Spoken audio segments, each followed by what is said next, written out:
dodging from behind. I know some of your middies are thinking, oh, I don't dodge from behind, but as you guys get older, middies, you guys should all be able to dodge from behind, from everywhere in the field, whether you're an attackman. These past couple of years, my freshman, sophomore year, I did a lot of dodging from behind. My coaches moved me from dodging, dodging from up top. It just, makes it different. It's harder for some defensemen to cover, playing in, areas where they're not comfortable with, different spots of the field. But my two favorite spots to dodge from are the corners of the field. Who plays soccer here? Anyone? Joey. Some of you guys play soccer. I call it, where the flags are, right? I did. Where corner kicks are taken. I call it dodging from the flags, or the sweet spot. I think it's the best. I think it's the two best spots to dodge from, for a couple reasons. One, instead of dodging from X is a good thing. It's not a bad thing to dodge from behind, right from X. But the only thing is, you have the end line here, and then you have the crease right there. There's not much space to run at your guy. All he has to do is give you 5 yards, and that's all you have. But if you dodge from the corner, you come way out here. The defensemen are taught not to play too far out, so that'll just give you more room and more opportunity to run at your guys at full speed. And that's always a good thing as a dodger.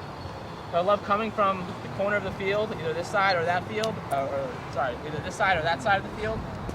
And again, guys, I love going both ways because as you get older, teams will start to scout you and they'll know what's your strong side.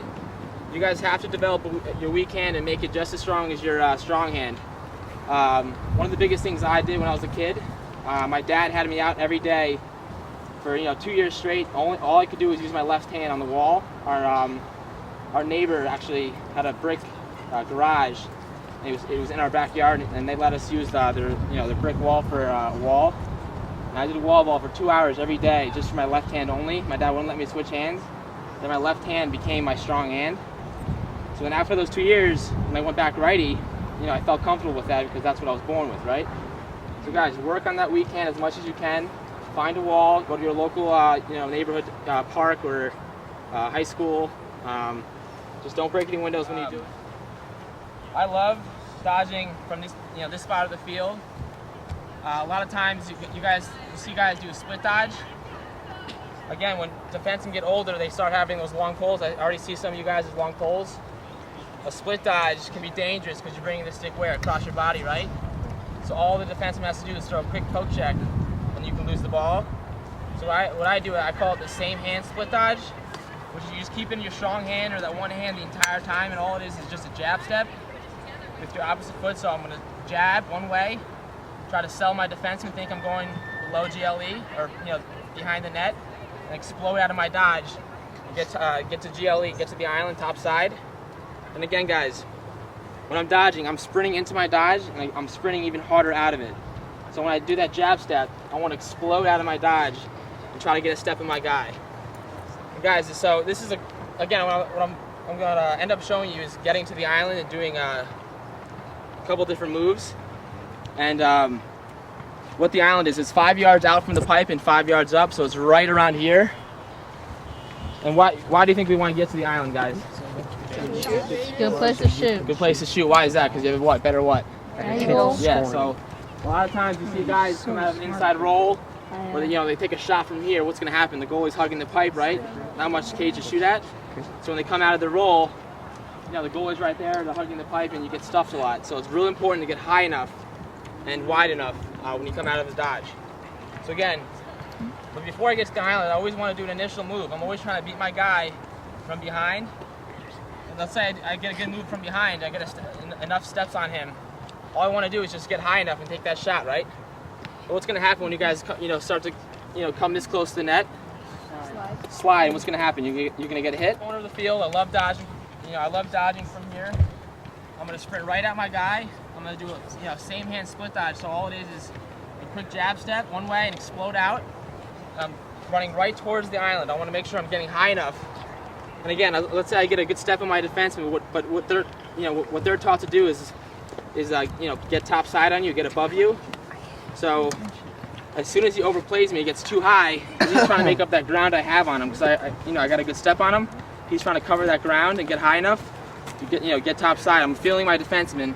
As soon as he gets high enough, I'm going to put the brakes on, plant that opposite foot, swivel the hips around him. And so what happens when he throws a check? What's he gonna do? Hit my back, right? Hit my helmet. I'm gonna draw a penalty. What happens when I do this? Trail check. Exactly. See, defense. Whenever you beat a defenseman, they're taught to do is throw that trail check, which is last-minute home run check. So it's always important to keep, have good stick protection and keep the stick close to your body. Look where my hands are. What am I doing? Choking up on my stick, right? A lot of guys, when they get to the island, they'll come here and they'll bring their stick back, and as soon as they do that, they'll get checked. So guys, whenever you're around this area on the crease, casting a pass on the crease, always have your stick choked up. There's no reason to bring your stick back. You're 5 yards, 7 yards out. All you need to do is just shoot from high to low for opposite corner, or just shoot for net. I always say just shoot where you see most of the white net. And you don't need any power in that shot, right? Since you're so close.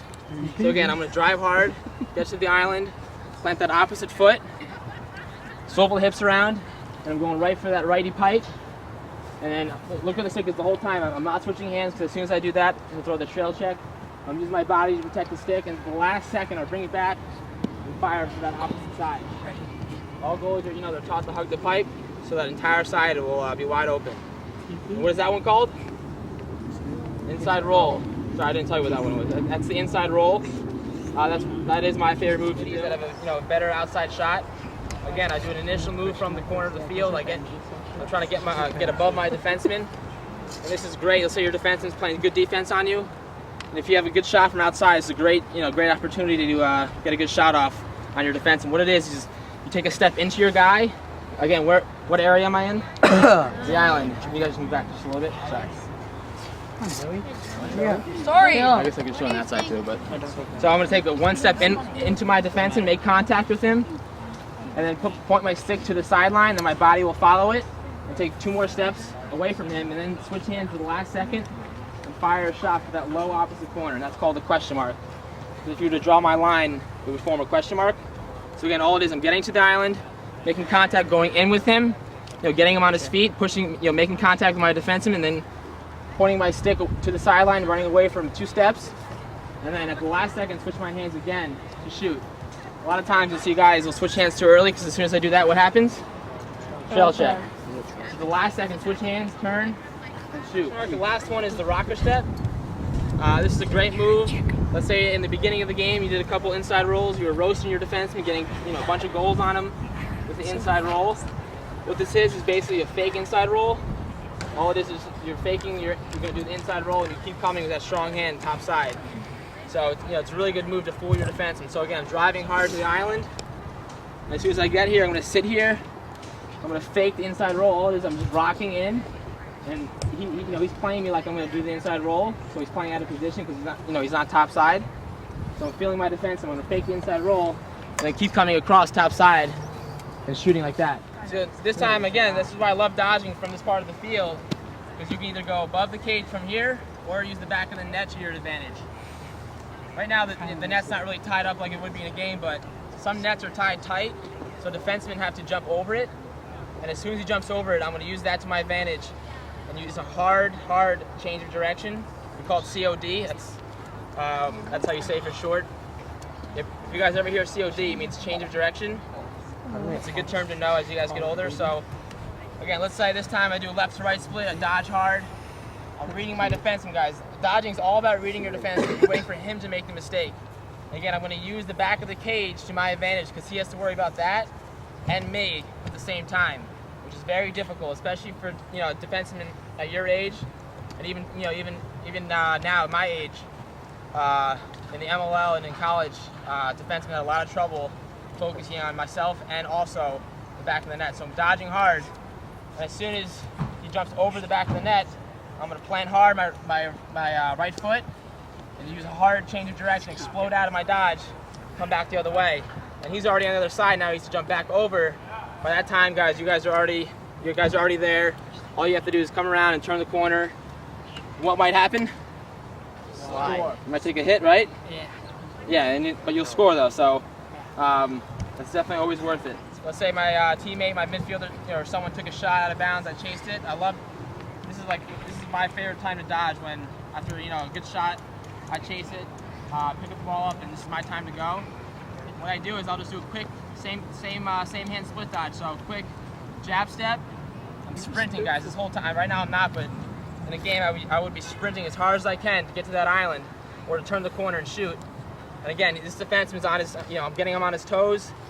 I'm, trying to make sure he's trying to make sure he's playing good defense and getting top side. Again, instead of getting all the way up to the island, what I'm going to do is at the last second, put the brakes on plant. All I'm doing is just stopping short really quickly, pulling my stick underneath because he's playing too far top side. I'm getting underneath, tucking my stick.